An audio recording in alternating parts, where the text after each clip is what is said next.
Hey there, real quick before we get into the episode, I just want to ask you a huge favor. As you know, this podcast isn't monetized, and I really hope to keep it that way. And so, what would really be awesome is if you did me the favor of passing it forward, paying it forward.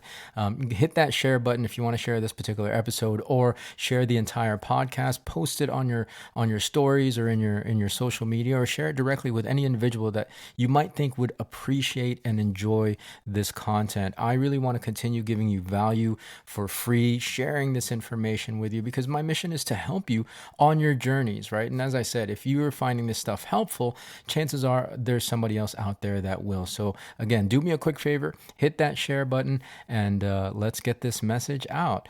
All right, on with the show. Media.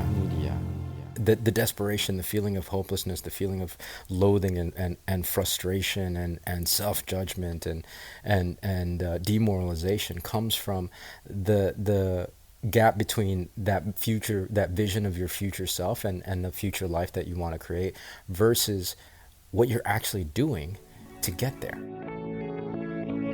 Hi, my name is Ronnie Cruz. After almost 2 decades as a career network marketer, I realized that despite continual work on my personal and professional development, that I had hit a massive brick wall.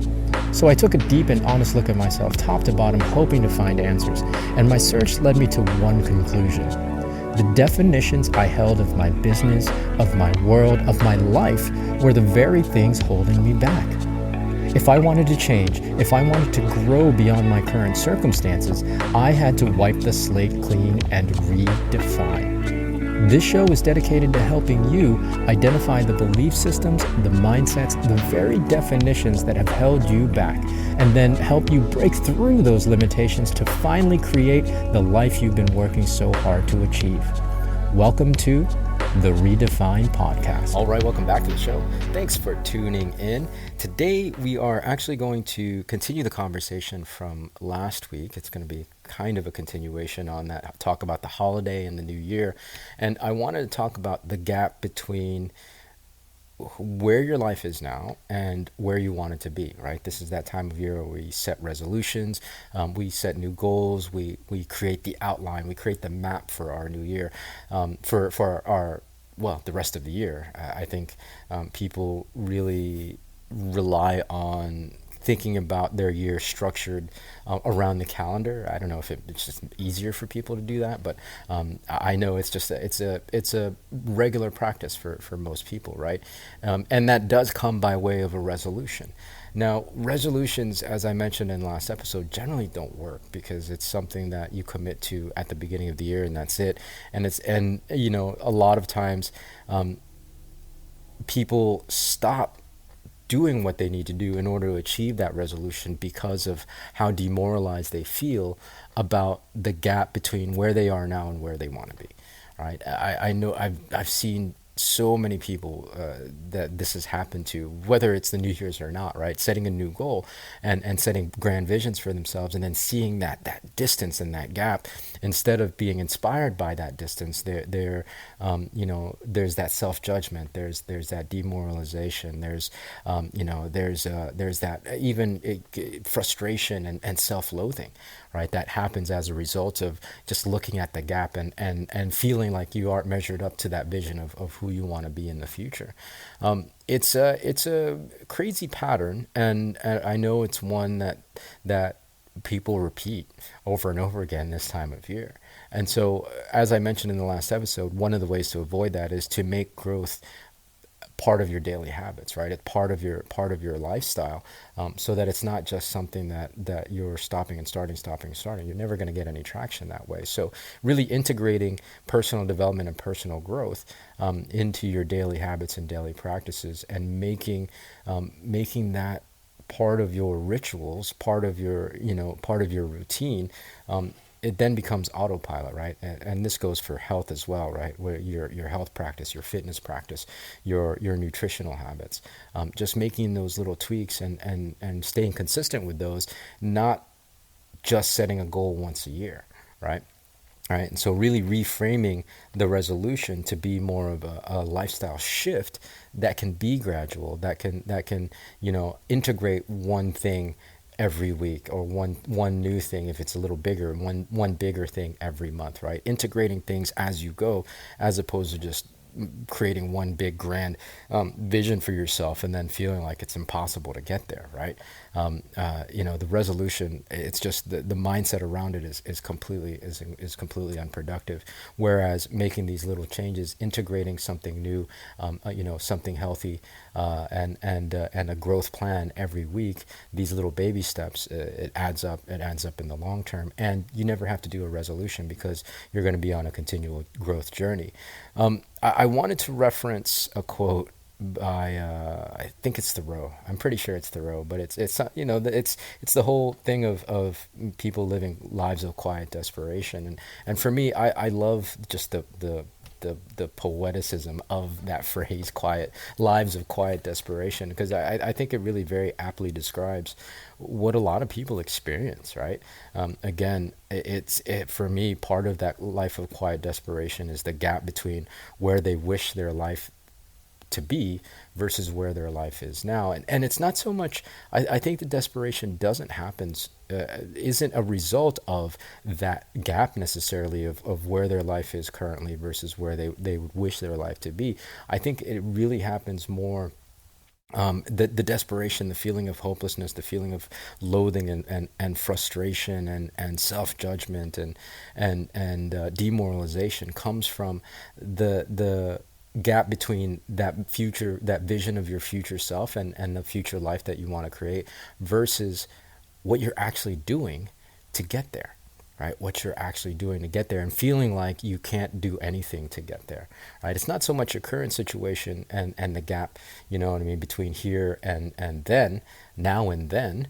I think it's the gap between the gap between feeling like you're not, you can't or are unable to do anything that will get you closer to that future self, or that you're just not doing anything in the first place, right? It's the inaction that creates the desperation, that creates the frustration and the demoralization, rather than the current situation. Because otherwise you would make a change, right? If you were really that dissatisfied with your current situation, right, you would have to make some kind of changes. If the discomfort of the current situation was great enough, was dire enough, then you would be forced to make change. However, the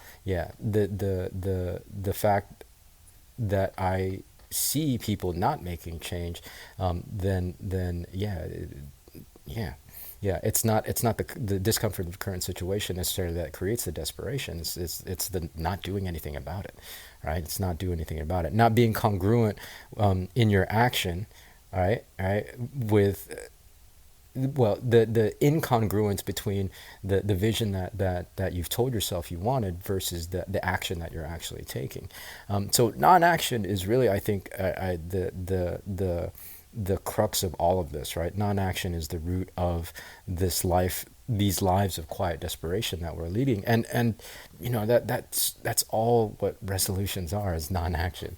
right Like, I think people set resolutions and they'll go at it for a week, maybe 2 weeks, maybe even a month at most, but then they fall off, and then they go back into these lives of quiet desperation, telling themselves a narrative that, oh, I can't do it, I don't have the ability, I don't have the X, Y, and Z.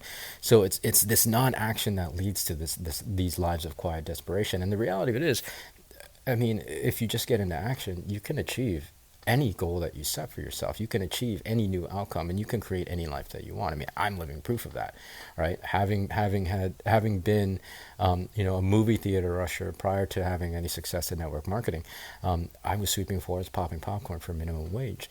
And I was able to turn that around because I was always in action, despite the discomfort of my current situation.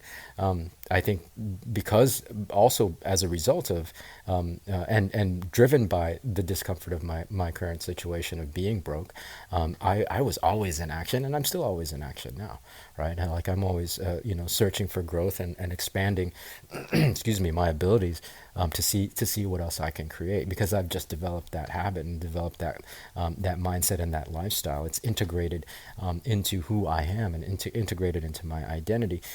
So the thing to attack in a resolution, or with any goal that you've set for yourself in the new year, the thing to really attack is the non-action.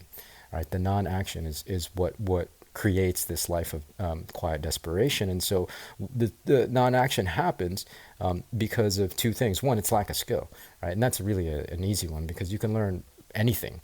You can learn anything from the internet, right? Like, and I get it, right? It can be scary.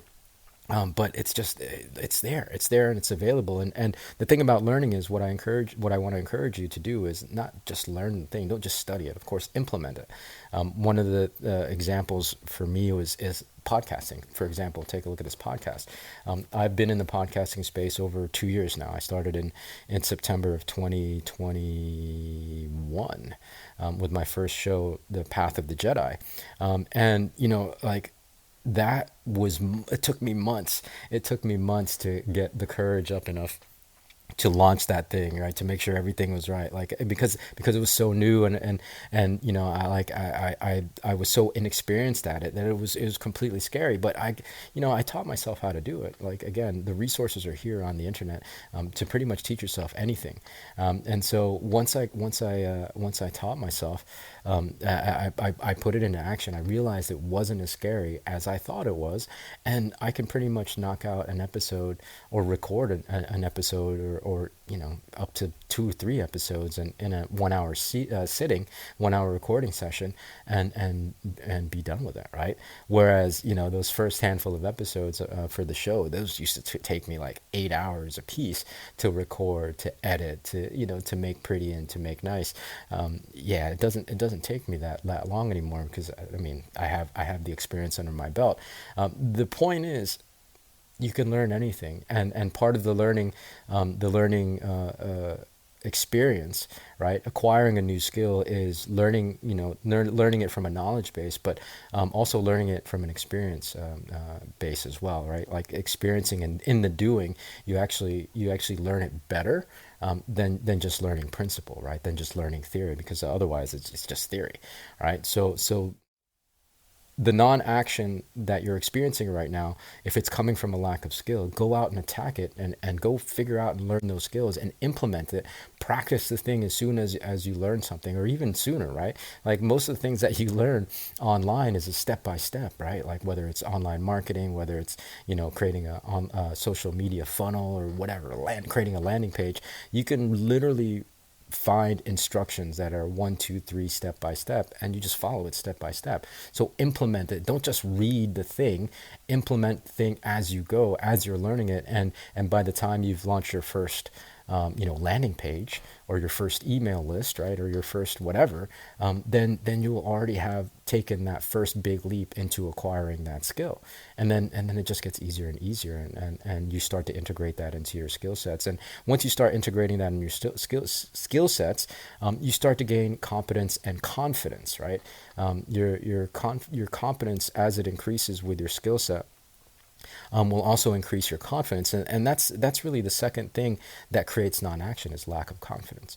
Remember, these lives of quiet desperation, it's kind of a weird cycle, because the non-action creates demoralization. It creates, self-judgment and self-loathing, and it creates really low self-worth, self-confidence. I can't do it. I don't have what it takes.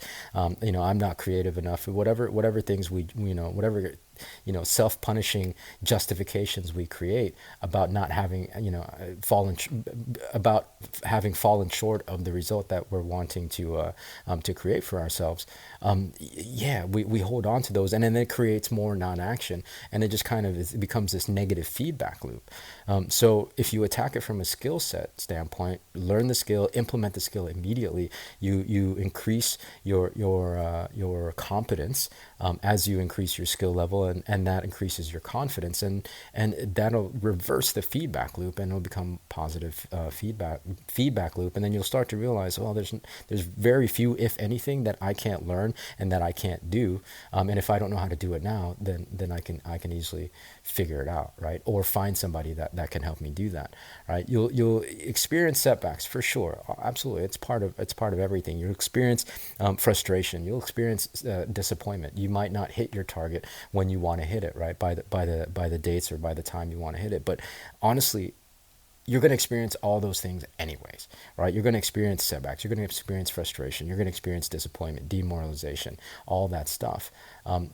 When you're actually working towards your new goal, at least when you experience these negative setbacks and these frustrations and these disappointments, at least you'll be closer to a life that you are actively trying to create, as opposed to non-action and experiencing those negative experiences and those negative emotions.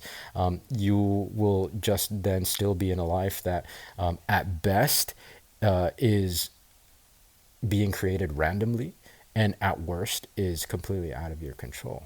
The results are completely out of your control. So you might as well take action, right? You might as well, as you set your new vision, your new goals for the new year, take action.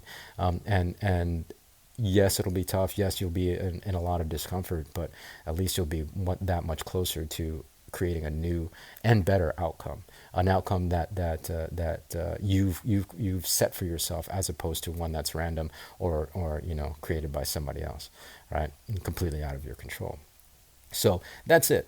A life of quiet desperation results from it is a result of the gap between where you want to be and what you're actually doing to get there. And it's the non-action that creates that negative feedback loop of demoralization, lack of confidence, self-loathing, and all that stuff. So just get into action, and the easiest thing is to attack it with acquiring new skill sets, and that will improve your competence level, which will improve your confidence, and you'll reverse the feedback loop, and it'll be more positive, and you'll find yourself getting closer and closer to creating the life that you want to create for yourself, right? So that's it. Let's stop living lives of quiet desperation. Let's take control of our own destinies. Let's take control of these feedback loops, so that they're actually serving us, right? All right, so that's going to be it for this episode. Thank you for tuning in. Hopefully that helps. If you have any comments about it, leave me a comment here. If you're watching the video, you can just leave the comment down in the video. But if you're listening to the podcast version of this, come join us in our community, facebook.com/group/ReDEFINE community, and you can start a discussion there, or you can ask questions, and I'll respond to them, right? Like the community is still small enough where I can respond directly to posts and to comments and to questions and things like that. So that's it's still kind of a fun interactions there, because I can really still stay very, very much engaged. All right. Okay. So that's going to do it. Thanks for tuning in. Of course, we'll catch you with another episode very soon. So until then, be well, be safe. We'll see you in the next episode.